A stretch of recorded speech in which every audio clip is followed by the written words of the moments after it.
আসসালামু আলাইকুম ওরহমতুল্লাহ। অনেকেই আমার অনলাইনে দেখেছেন যে আমি বাংলাদেশ জামাতে ইসলাম, যার প্রতিষ্ঠাতা সৈয়দ আবুল আলা মওদুদী, সেই জামাত ইসলামের বিষয়ে অনেক ফেসবুকে অনলাইনে পোস্ট করে থাকি বা বিরোধিতা করে থাকি। তার জন্য অনেকেই অনেক ধরনের কথা বলেন।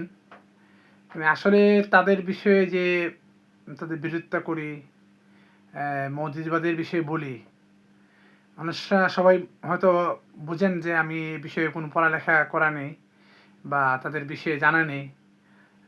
অনেকেই তাদের অন্ধভক্ত হওয়ার কারণে, অন্ধ অনুসরণ কারণে তাদের মধ্যে যে ইসলামী ভ্রান্তি আছে, আকিদাগত বিচ্যুতি আছে, এই বিষয়গুলো অনেকে জানা নেই। শুধু একটি দলের বাহ্যিক সৌন্দর্য এবং তাদের লোকের আধিক্যের কারণে যে আপনি তাদের অন্ধভক্ত হবেন, বিষয়টা এমন নয়। আপনি এমন দলের অনুসারী বা আপনি এমন আকিদা লালন করবেন যেটা কোরআন, সুন্নাহ, সাহাবায়ে কেরাম, তাবেই সহ সবার দ্বারা, পরবর্তী সবার দ্বারা যেটা সত্যভাবে প্রমাণিত, সেটাই আপনি অনুসরণ করবেন। অর্থাৎ আপনি যদি নবী এবং সাহাবায়ে কেরামকে যে বর্ণিত আমরা যে ইসলামের রূপটা পেয়েছি, এই রূপে থাকেন, তাহলে আপনি সঠিক দিনের উপর আছেন মনে করবেন। আর যদি কারো মন গড়া বক্তব্য আপনি অনুসরণ করেন যেটা কোরআন ও সুন্নাহ বিরোধী, এটা কখনো সঠিক আকীদা এবং সঠিক সুন্নাহ হতে পারে না। বাংলাদেশ জামাত ইসলাম 1941 সালে প্রতিষ্ঠা হয়েছিল সৈয়দ আবুল আলা মওদুদীর মাধ্যমে। সৈয়দ আবুল আলা মওদুদী উনি সাংবাদিক ছিলেন, লেখালেখি করতেন। পরবর্তীতে উনি গণতান্ত্রিক পন্থায় ইসলাম কায়েমের জন্য ওনার দল বাংলাদেশ জামাত ইসলামী গঠন করেন। ওনার দলের শুরুতে অনেকেই যুক্ত ছিলেন, বিশেষ করে আমাদের কওমি গণনার কিছু আলেম যুক্ত ছিলেন, বিশেষ করে মুফতি মঞ্জুর নহমানি, সৈয়দ আবুল হাসান আলী আন-নাদবী রাহিমাহুল্লাহ সহ অনেক বড় বড় অনেক উলামায়ে কেরাম প্রথম অবস্থায় বাংলাদেশ জামাত ইসলামের কোনো, অর্থাৎ মওদুদীর গঠিত রাজনৈতিক দলের কোনো বিরোধিতা করেন নাই। তো সৈয়দ আবুল আলা মওদুদী সাহেব যখন লেখালেখি জগতে ওনার দল গঠনের পর বিভিন্ন কিতাব লিখেন, তো ওনার লেখার দ্বারা, ওনার বিভিন্ন কিতাব লেখার দ্বারা ওনার বিভিন্ন চিন্তাধারা প্রকাশিত হয়েছে। উনি যে লেখার দ্বারা প্রকাশ করেছেন, যেগুলা আমাদের উলামায়ে কেরাম, অর্থাৎ যারা আহলুস সুন্নাহ ওয়াল জামাত, অর্থাৎ নবী এবং সাহাবীদেরকে যারা মর্যাদা দেন এবং সঠিক আকীদা লালন করেন, তারা মওদুদী সাহেবের এইসব লেখালেখির বিরোধিতা করেন। তো মওদুদী সাহেবের লেখালেখির বিচ্যুতি, ওনার চিন্তাধারার অনেক ভ্রান্তি আছে। অনেক বিষয়ে উনি ওনার নিজের যুক্তিতে যেটাকে উনি সঠিক মনে করেছেন, ওইটাকে উনি গ্রহণ করেছেন। কোরআন, সুন্নাহ এবং সাহাবী থেকে যে হতেই হবে এরকম বিষয় উনি প্রাধান্য দেন নাই। উনি তাফহিমুল কোরআন লিখেছেন, তাফহিমাত লিখেছেন, রাসায়েল মাসাইল, উনি বিভিন্ন প্রশ্নের জবাব দিয়েছেন, একটা কিতাব আছে ওনার। খেলাফত ও রাজতন্ত্র একটা বই উনি লিখেছেন। তো বিভিন্ন বইয়ে ওনার নিজস্ব মন গড়া বক্তব্য এবং ভ্রান্তি আছে। তো ওনার লিখিত ভ্রান্তির কারণেই, ওনার ভ্রান্ত চিন্তাধারার কারণে আলেমরা ওনার বিরোধিতা করেছেন। তা আমি শুধু দিনের স্বার্থে এবং ইসলামের স্বার্থে আমি সৈয়দ আবুল আলা মওদুদীর চিন্তাধারার বিরোধিতা করি। কারণ কোনো একটা সময় আমাদের দেশের অবস্থা এমন হতে পারে যে এই মওদুদীবাদের এই চিন্তাধারা যদি ব্যাপক আকার ধারণ করে, মানুষের সঠিক আকীদা থেকে দূরে চলে যাবে। তো মওদুদীবাদের বিশেষ যেসব আকীদা বা ওনার মওদুদীবাদের যে বিষয়গুলো নিয়ে আমরা আমাদের উলামায়ে কেরামগণ, আহলুস সুন্নাহ ওয়াল জামাতের অনুসারীগণ, সঠিক আকীদা লালনকারীগণ যে বিষয়গুলো বিরোধিতা করেন, বিশেষ করে সৈয়দ আবুল আলা মওদুদী দিন শব্দের অর্থ, ওনারা সবচেয়ে বেশি বলেন ইকামতি দিন, ইকামতি দিন। তো দিন শব্দের অর্থ উনি ওনার এই যে আমার কাছে ওনার সামনে কয়েকটি বই আছে, এই একটা বই বাংলা বইটা জামাতের লোকের বাইরে বেশি পড়েন। এই বইতে উনি যেহেতু ওনার বাংলা বই পড়েন, আমি বাংলা থেকেই বলতেছি। এই বইতে উনি দিন ও শরীয়ত এই পরিচয় দিতে উনি বলেন যে ধর্ম সম্পর্কে কথা বলার সময় আপনার দুটি শব্দ প্রায় শুনে থাকেন, আপনার নিজেরাও প্রায় বলে থাকেন। সেই দুটি শব্দের একটি হচ্ছে দিন, দ্বিতীয় হচ্ছে শরীয়ত। কিন্তু অনেক কম লোকেরাই এই শব্দ দুটির অর্থ ও তাৎপর্য ভালো করে জানে। যারা লেখাপড়া জানে না, তারা এর অর্থ না জানলেও তা কোনো অপরাধের কথা নয়। কিন্তু দুঃখের বিষয় যে ভালো শিক্ষিত লোকেরা, এমনকি বহু মৌলভী সাহেব পর্যন্ত শব্দ দুটির শরীক অর্থ এবং দুটির পারস্পরিক পার্থক্য সম্পর্কে উদৌ ওকে ভাল নন। মানে উনি শব্দের অর্থ বলার আগে উনি এখানে বলতেছেন যে অনেক মৌলবীরা, অনেক আলেমরা যে এই দিন ও শরীয়তের শব্দের পার্থক্য উনি জানে না, সত্যের অর্থ জানে না। এরপরে উনি এই আলোচনা করে উনি শেষে এই দিন অর্থ করেছেন। দিন শব্দের কয়েকটি অর্থ হতে পারে। প্রথমত শক্তি, কর্তৃত্ব, হুকুমত, রাজত্ব, আধিপত্য, শাসন ক্ষমতা। এখানে উনি দিনের অর্থ উনি শক্তি, ক্ষমতা, রাষ্ট্র এই অর্থগুলো করছেন এখানে। তারপরে এখানে আবার শুরুতে বলছেন যে এই অর্থ নাকি অনেক মৌলবীরা এই উনার বলার মতো এই অর্থটা জানে না। অথচ কোরআনে আল্লাহ রাব্বুল আলামিন দিন অনেক অর্থে ব্যবহার করেছেন। বিশেষ করে সূরা ফাতিহার মধ্যে মালিক ইয়াউমিদ্দিন অর্থ কর্মফল দিবস, লা ইকরাহা ফিদ্দিন, এখানে দিন অর্থ ধর্ম বোঝানো হয়েছে। তারপরে অন্য একটা আয়াতে আল্লাহ বলছেন ওমাই ইয়াবতাগি গায়রাল ইসলামি দীনান ফালাই ইকবালা মিনহু, এখানেও দিন শব্দ ধর্ম অর্থ গ্রহণ করা হয়েছে। তারপরে আপনার আলিয়াউমা আকমালতু লাকুম দীনাকুম, এখানে দিন শব্দের অর্থ বিধিমালা, জীবনের পরিপূর্ণ বিধিমালা বোঝানো হয়েছে। আকিমুদ্দিন অর্থাৎ তোমরা সহি বিধিমালা তোমরা প্রতিষ্ঠা করো বা লালন করো। হ্যাঁ, পুরা বিধিমালা।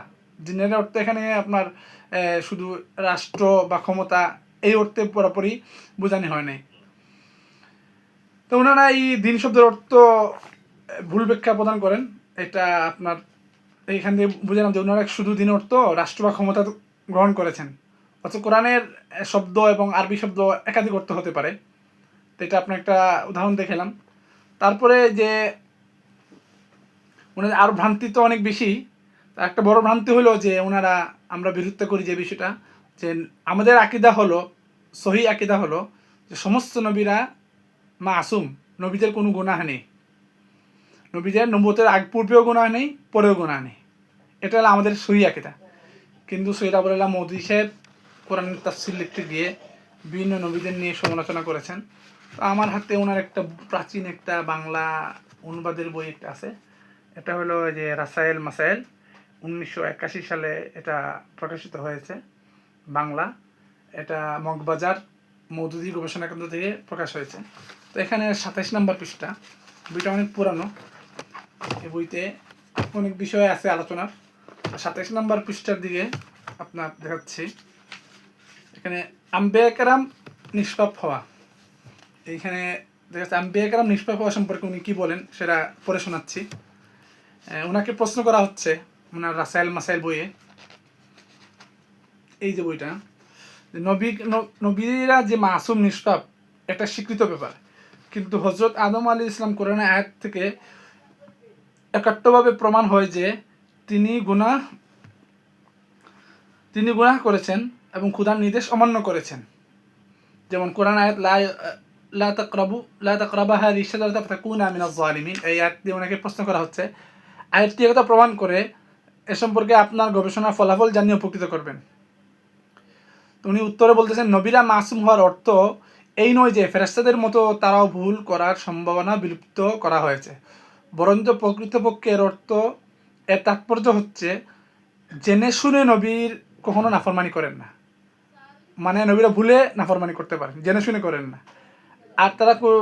আর তার দ্বারা কোনো ভুল হয়ে গেলেও আল্লাহ তাআলা তাকে সে ভুলের উপর প্রতিষ্ঠিত থাকতে দেন না। এছাড়াও আরেকটি কথা এখানে চিন্তা করার বিষয়, তা হচ্ছে হযরত আদম আলাইহিস সালাম কর্তৃক যে নাফরমানি কাজ হয়েছিল তা তার নবুয়ত লাভের পূর্বে সংঘটিত হয়েছিল।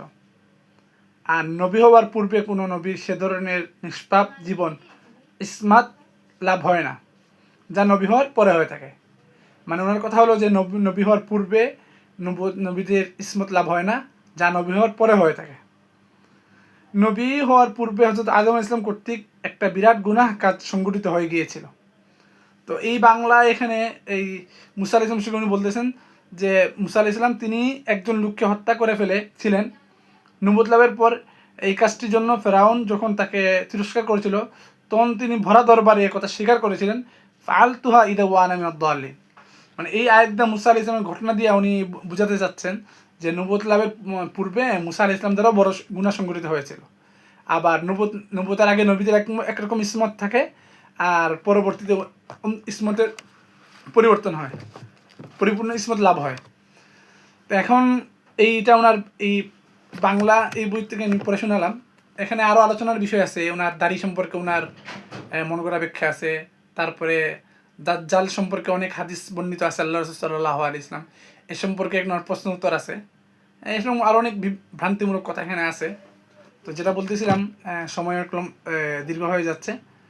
তো এখান থেকে বুঝতে পারলাম যে উনি ওনাকে প্রশ্ন করার পর উনি বলতেছেন যে নবীরা ফেরেশতাদের মতো নিষ্পাপ না, কিন্তু নবীদের নবুয়তের আগে একরকম থাকেন, আর নবীরা জেনে শুনে ভুল করেন না।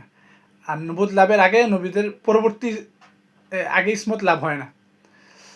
তার মানে আমরা যে নবীদেরকে পরিপূর্ণভাবে মাসুম বিশ্বাস করি, হ্যাঁ, বোঝা গেল যে ওনার এটা বিপরীত ওনার আকীদা, ওনার চিন্তাধারা। কোরআনে একটা আয়াত আছে, আল্লাহ তাআলা বলেন লা ইয়ানালু আহদিজ জালিমিন, সূরা বাকারা 124 নম্বর আয়াত, যে আল্লাহ তাআলা জালেমদেরকে ওনার দায়িত্ব লাভ করেন না। আল্লাহর দায়িত্ব, আল্লাহ প্রদত্ত ওয়াদা, আল্লাহ প্রদত্ত দায়িত্ব জালেমরা লাভ করে না। এখন যদি নবীদের থেকে ভুল হয়ে থাকে, তাদের গুনাহ হয়ে থাকে, তারা তো আল্লাহ তাআলা দায়িত্ব লাভ করতে পারেন না। সুতরাং নবীরা নবুয়তের পূর্বে মাসুম, পরেও মাসুম। এই একটা বিষয় ওনাদের সাথে আমাদের বিরোধ।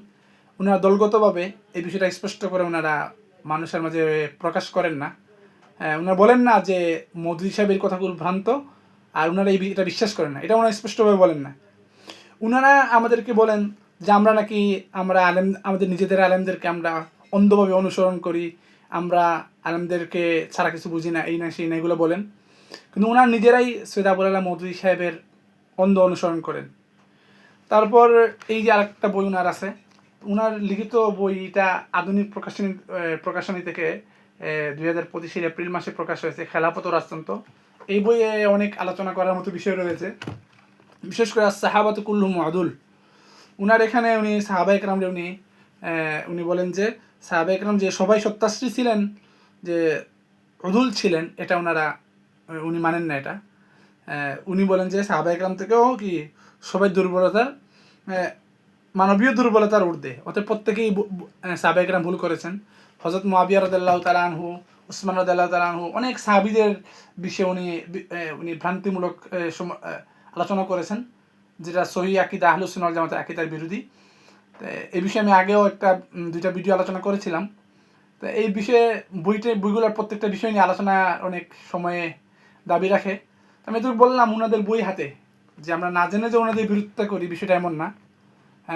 তাফসীরুল কোরআন বাংলা বইতেও অনেক ভ্রান্তি আছে। তাই এই জন্য আপনারা এটা ভাববেন না যে আমি কোনো কারো স্বার্থ হাসিলের জন্য কারো পক্ষ হয়ে, কারো দালাল হয়ে। আপনারা তো মনে করেন যে আপনাদের বিরুদ্ধে বললে কারো দালাল হয়ে যায়। এইগুলো সব ভ্রান্তিমূলক কথা। আমরা ইমানের স্বার্থে, দিনের স্বার্থে এবং ইসলামের সঠিক আকীদা রক্ষার্থেই আমরা এই মওদুদিবাদের বিরোধিতা করি। যেমন কাদিয়ানীদের বিরোধিতা করি, মওদুদিবাদের বিরোধিতা করি। এখন হিজবুত তাওহীদ একটা ফিতনা, মওদুদিবাদও একটা বড় ফিতনা। হিজবুত তাওহীদ আজকাল যে মূর্খ যারা গরিব শ্রেণীর মানুষদেরকে আলেমদের বিরুদ্ধে কথা বলে মানুষকে বিভ্রান্ত করতেছে, ঠিক জামাতের মওদুদিবাদীরাও শিক্ষিত সমাজে ইকামতে দ্বীনের কথা বলে, কোরআনের আইনের কথা বলে মানুষকে, যে মওদুদিবাদের চিন্তাধারা ঢুকাচ্ছে। আমরা সবাই চাই যে সবার আশা ইচ্ছা যে রাসূল সাল্লাল্লাহু আলাইহি ওয়াসাল্লাম যেভাবে শাসন ব্যবস্থা রেখেছেন, সাহাবায়ে কেরামরা যেভাবে শাসন করেছেন, এরকম শাসন ব্যবস্থা আমাদের হোক, এটা আমরা চাই। কিন্তু যদি কোনো ভ্রান্ত আকীদা লালন করা হয়, তো এর দ্বারা কখনো কোরআন এবং সহিহ সুন্নাহ প্রতিষ্ঠিত হবে না।